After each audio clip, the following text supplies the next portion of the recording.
si Angelo Agasid from AM Agasid Realty Development Incorporation. Nag-start yung year 2023 nung ako'y graduate bilang culinary student, and nag-start ako maging na-engage sa sales and marketing sa AM Agasid. Doon nag-start yung experience ko, yung mga knowledge, mas lumawak yung knowledge ko sa pagbebenta. Yung start pa lang ng transition ko noong year 2023, nahirapan talaga ako. Siyempre yung basic knowledge ko is basic lang. Kumbaga sa mga kasamahan ko is nasa gitna na yung knowledge nila eh. Pero nilagay ako ni Ma'am Amor or yung broker namin sa pinakamababa. Ibig sabihin yung pinakamababa. Nag-start ako sa pag-print, pag-tape. Umiiyak na ako kasi pinapagalitan talaga ako ng broker namin. Then, doon pa lang is pinakita niya sa akin na lahat ng bagay is mahirap. Pero kapag passionate ka sa ginagawa mo at unti-unti mong inaral, is makukuha mo rin siya. Umiiyak ako kapag pinapalabas ako, pinapapunta ako sa site. Eh, yung time na yun is hindi ako sanay. And then, parang nagta-transition pa lang na medyo maluwag yung pandemic, di ba? Yung 2023 po. Umiiyak talaga ako. Sabi ko, bakit ako yung pinapapunta sa site na not knowing na ayun na pala, minomold na pala ako ng aming broker na makipagsapalaran sa realidad ng real estate. Dito kasi katulad ni AM Agasid sa ni Apex Homes is iisa lang po yung mission and vision namin na magkaroon at makapagbigay ng magandang tahanan sa bawat Pilipino. Ang pinaka-first na book ko sa Apex Homes is si Tarragona Place. Since taga Cavite ako and si Tarragona Place is sa Cavite lang din. Then si Tarragona Place kasi is alam natin si Apex Homes is traditional construction po siya yung ginagawa ng Apex Homes. Kakaiba talaga yung binibigay ni Apex Homes na quality ng bahay. Ang Panginoon kasi is kapag nakita niya yung desire ng puso mo is ibibigay niya. Second is ang teamwork with our team.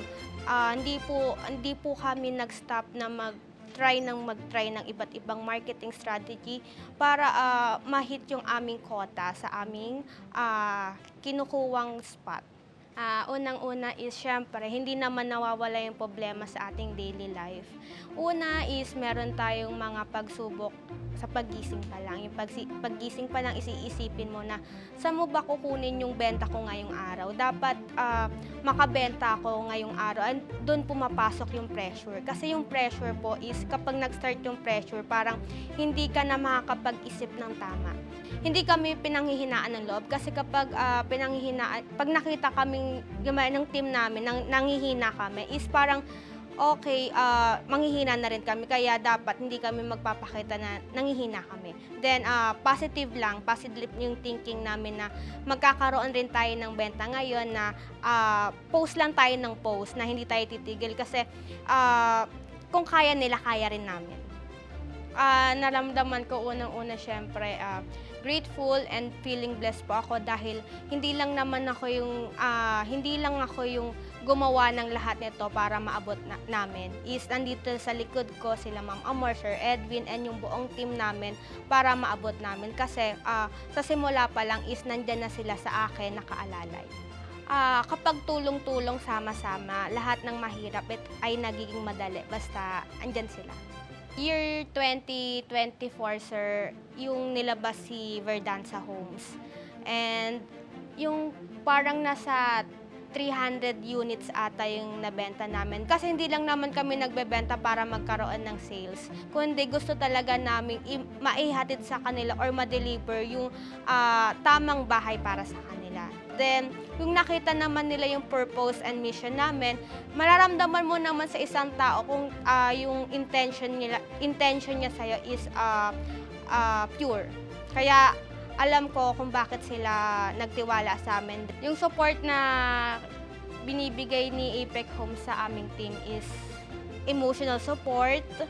Siyempre, minsan, pag dumadating yung mga una sa buhay natin, kunwari, wala ngang benta, na doon namin nararamdaman na minomotivate kami ng mga taong ito na sige ma'am, kaya pa yan, benta, ganun po. Then, kapag nanghihingi kami ng mga transportation allowances, binibigay din ni APEC Homes na walang atubili. Then, syempre, yung support na din na binibigay is yung pang-motivation sa amin is yung incentive. Incentive, travel incentive, then yung mga monthly incentive po natin. Kasi hindi naman lahat nabibigyan ng opportunity para makapag-travel ng libre. Na wala ka nang iisipin, ang iisipin mo lang paggising mo. Ano kayang outfit ko sa day 1? Ano kayang outfit ko sa day 2? Ano kaya kakainin namin today? Yung parang mararamdaman mong nakaupo ka lang sa bus, yung nagzo-zone out ka, parang yung moment na yun is tinetreasure mo kahit naisip mo, ay hindi ko kayang pumunta dito dati. Pero ngayon, gawa ni APEC Homes sa travel incentive, napupuntahan mo yung mga bagay na iniisip mo lang dati. Si APEC Homes kasi dito ko naramdaman na pamilya tayo, na walang mababa, walang mataas. Ibig sabihin, yung pagtingin nila sa isa't isa or sa amin is pantay-pantay.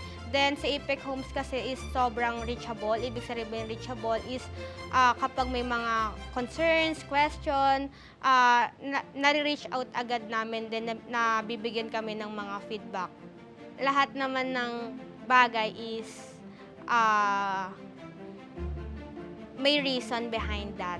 And sa tingin ko is, ito is isang instrument ni Lord para ginagamit si APEC Homes, ginagamit ako para mapagbigay alam sa mga tao or sa mga sellers na si APEC Homes ay nag-iisang APEC Homes. Kasi dito, pamilya tayo. Focus lang tayo. Lahat ng pinaghihirapan natin ngayon, lahat ng ginagawa natin is may magandang outcome sa susunod. Pinaka-inspiration ko talaga yung pamilya ko. Kasi nandito kami sa isang vision na makapagbigay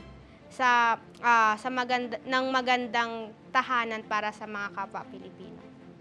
It's divine alignment. Kasi sir, yung in the past days, parang nagpe-pray ako kay Lord na bigyan niyo ako ng alignment na bumalik ulit sa dating nasimulan. Kasi parang nare-refocus ako ngayon, sir.